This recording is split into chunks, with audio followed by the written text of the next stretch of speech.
Bonjour, alors aujourd'hui on va se retrouver pour un cours pour présenter les halachot sur Iltrot Etrog, parce que tout le monde connaît pas très bien ces halachot, au moins on va résumer ça très rapidement et assez clairement ces halachot.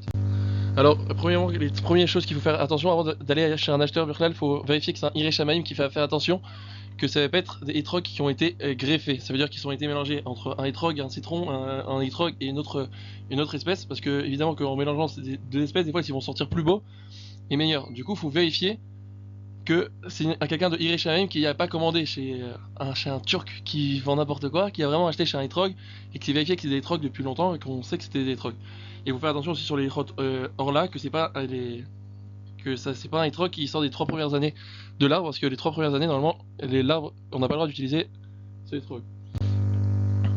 Alors, là maintenant sur la forme du Etrog, qu'est-ce qu'on regarde? Parce que tout le monde regarde, il a une belle forme, il est bien jaune. Il y a plein de choses qu'il faut regarder avant ça. Déjà en Israël et en France c'est très différent. En France en général on a que des étrogs marocains avec, c'est-à-dire un pitom en haut. Et en Israël, les roses c'est des étrogs razonish où il n'y a pas de pitom birklal. Il faut pas s'inquiéter qu'il n'y a pas de pitom. S'ils sont faits comme ça, qu'ils n'ont pas de pitom, alors c'est pas inquiétant. Moi je trouve ça beaucoup plus beau les étrogs marocains avec le pitom, mais c'est pas forcément chacun par rapport à ses goûts. Il pourra prendre ce qu'il voudra et aux coutumes de ses parents. Voilà.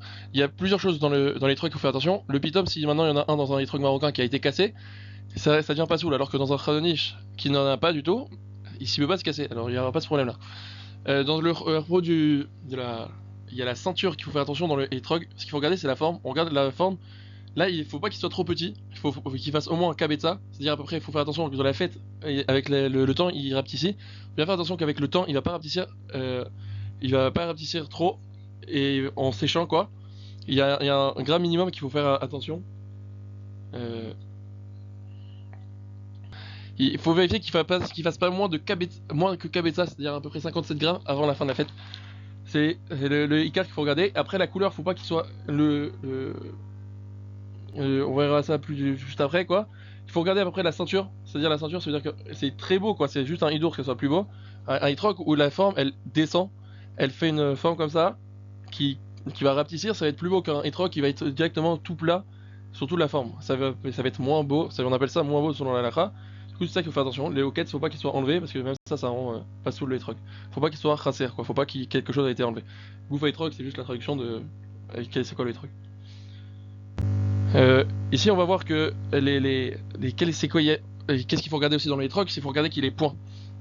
Il y a les points qui vont rendre pas soul, il y a des petits points noirs, points blancs. C'est pour ça que vous les voyez en Israël avec des loupes, les extrémistes là, avec leurs loupes pour bien vérifier c'est quoi les points noirs et les points blancs.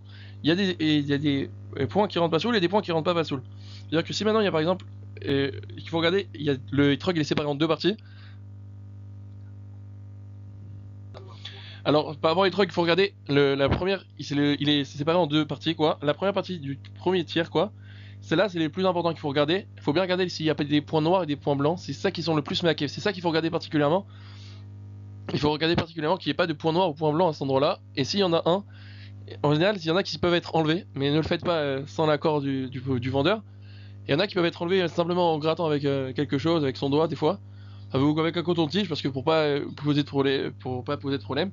Mais à chaque fois, si finalement vous en avez un, vaut mieux directement aller voir un raf qui vous dise si ça pose problème ou pas. Et sur la deuxième partie du tiers en bas, il faut vérifier s'il y a 3 points. S'il y a 3 points noirs qui sont vus tout le temps, on va voir ça tout de suite, ça va poser problème. C'est-à-dire que les points noirs, là on voit qu'il y a 3 points noirs à cet endroit-là, dans le même endroit, mais en tournant, il est tout blanc. Il n'a pas de tache, alors ça va pas poser de problème.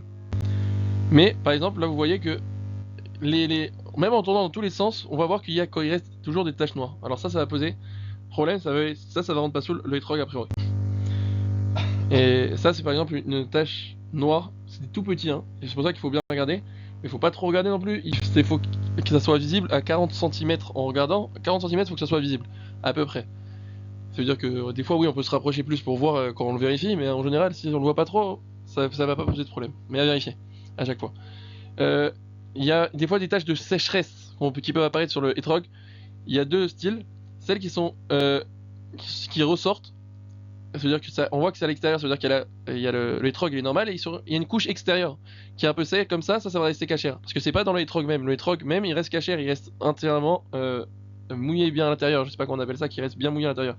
Mais si maintenant la tâche elle a l'air bolette, elle a l'air qu'elle a l'air introduite dans le Etrog même, la tache de sécheresse, ça veut dire il me manque quelque chose au hétrog et du coup ça va rendre pas saoul le hétrog. Il faut faire attention à chaque fois. La couleur, on a déjà pour revoir ça, il faut faire attention qu'il soit le plus proche du jaune. Le blanc, faut faire très attention qu'il soit pas blanc, jaune et pas trop vert. En général, en France, ça arrive pas des verts, mais en Israël, avec les trocs thémanim, il y en a qui permettent, mais faut faire attention qu'il soit pas trop vert. Et voilà. Et du coup, a priori, il faut faire attention, comme on répète, qu'il faut faire attention à regarder à 40 cm, oui pas spécialement trop proche, que le pitum il soit pas cassé et que le hétrog soit bien complet, qu'il manque pas une partie.